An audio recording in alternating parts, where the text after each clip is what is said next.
Easy and tasty recipes YouTube ಚಾನಲ್ಗೆ ಸ್ವಾಗತ. ಈಗ ನಾವು ಮೊಟ್ಟೆ ಕಬಾಬನ್ನು ಹೇಗೆ ಮಾಡೋದು ಅಂತ ನೋಡೋಣ. ನೀವು ಒಂದು ಸಲ ಈ ಕಬಾಬನ್ನು ಮಾಡಿದರೆ ಮತ್ತೆ ಮತ್ತೆ ಮಾಡುತ್ತೀರಿ, ಅಷ್ಟೊಂದು ರುಚಿಯಾಗಿ ಇರುತ್ತೆ. ಹಾಗೆಯೇ ನೀವಿನ್ನು ನಮ್ಮ ಚಾನಲ್ಗೆ ಸಬ್ಸ್ಕ್ರೈಬ್ ಮಾಡಿಲ್ಲ ಅಂದರೆ ಸಬ್ಸ್ಕ್ರೈಬ್ ಮಾಡಿ, ಬೆಲ್ ಐಕಾನ್ ಮೇಲೆ ಕ್ಲಿಕ್ ಮಾಡಿ. ಮೊದಲಿಗೆ ಮೊಟ್ಟೆಯನ್ನು ಬೇಯಿಸಿ ಸಿಪ್ಪೆ ತೆಗೆದು 2 ಭಾಗ ಮಾಡಿ ಇಟ್ಕೊಳ್ಬೇಕು. ನಾನು ಇಲ್ಲಿ 4 ಮೊಟ್ಟೆಯನ್ನು ತೆಗೆದುಕೊಂಡಿದ್ದೇನೆ, ಅಂದರೆ 8 ಪೀಸಸ್ ಮಾಡಿಕೊಂಡಿದ್ದೇನೆ. ಈಗ ಹೇಗೆ ಮಾಡೋದು ಅಂತ ನೋಡೋಣ. ಈಗ ಒಂದು ಬೌಲನ್ನು ತೆಗೆದುಕೊಂಡಿದ್ದೇನೆ. ಈಗ ಅದಕ್ಕೆ 1 ಟೇಬಲ್ ಸ್ಪೂನ್ ಮೈದಾ, 1 table spoon cornflour, 1 table spoon ಖಾರದ ಪುಡಿ, 1 ಮೊಟ್ಟೆ, 1 ಟೇಬಲ್ ಸ್ಪೂನ್ ಶುಂಠಿ ಬೆಳ್ಳುಳ್ಳಿ ಪೇಸ್ಟ್, 1/4 ಟೇಬಲ್ ಸ್ಪೂನ್ ಅರಶಿನ, 1/4 ಟೇಬಲ್ ಸ್ಪೂನ್ ಗರಂ ಮಸಾಲ ಪುಡಿ, 1/4 ಟೇಬಲ್ ಸ್ಪೂನ್ ಕಾಳು ಮೆಣಸಿನ ಪುಡಿ,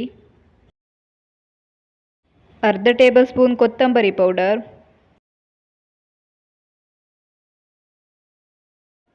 ಸಣ್ಣದಾಗಿ ಹೆಚ್ಚಿದ ಕರಿಬೇವಿನ ಎಲೆಯನ್ನು ಹಾಕೋದ್ರಿಂದ ಟೇಸ್ಟ್ ತುಂಬ ಚೆನ್ನಾಗಿ ಬರುತ್ತೆ. ರುಚಿಗೆ ತಕ್ಕಷ್ಟು ಉಪ್ಪು. ಈಗ ಚೆನ್ನಾಗಿ ಮಿಕ್ಸ್ ಮಾಡಿಕೊಳ್ಬೇಕು.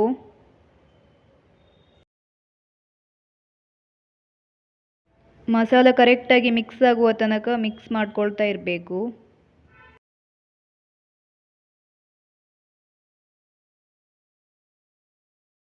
ಈಗ ಮಸಾಲ ರೆಡಿ ಆಯಿತು, ಕರೆಕ್ಟಾಗಿ ಮಿಕ್ಸ್ ಆಗಿದೆ. ಈಗ ಗ್ಯಾಸ್ ಮೇಲೆ ಎಣ್ಣೆಯನ್ನು ಇಟ್ಕೊಂಡಿದ್ದೇನೆ. ಈಗ ಎಣ್ಣೆ ಚೆನ್ನಾಗಿ ಕಾದಿದೆ. ಈಗ ಒಂದೊಂದೇ ಪೀಸ್ ಮೊಟ್ಟೆಯನ್ನು ಮಸಾಲಕ್ಕೆ ಅದ್ದಿ ಎಣ್ಣೆಗೆ ಬಿಡಬೇಕು. ಎಲ್ಲ ಮೊಟ್ಟೆ ಪೀಸ್ಗಳನ್ನು ಒಂದೇ ಸಲಕ್ಕೆ ಮಸಾಲಕ್ಕೆ ಹಾಕಿಕೊಳ್ಬಾರ್ದು, ಹಳದಿ ಇರೋದೆಲ್ಲ ಬಿಟ್ಟು ಹೋಗ್ತದೆ. ಇದೇ ಥರ ಒಂದೊಂದೇ ಪೀಸನ್ನು ಅದ್ದಿ ಎಣ್ಣೆಗೆ ಹಾಕಿಕೊಳ್ಬೇಕು.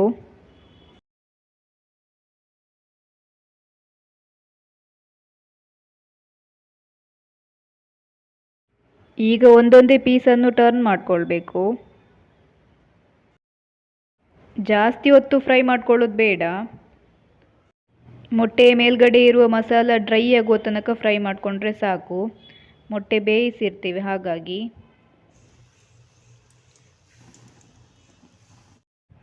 ಇದೀಗ ಫ್ರೈ ಆಯಿತು, ತೆಗಿತೇನೆ.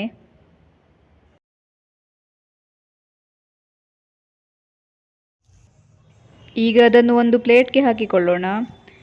ಇದೇ ಥರ ಎಲ್ಲವನ್ನು ಮಾಡಿಕೊಂಡ್ರೆ ಆಯಿತು.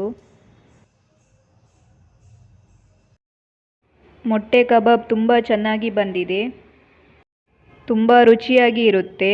ನೀವು ಕೂಡ ಒಮ್ಮೆ ಟ್ರೈ ಮಾಡಿ.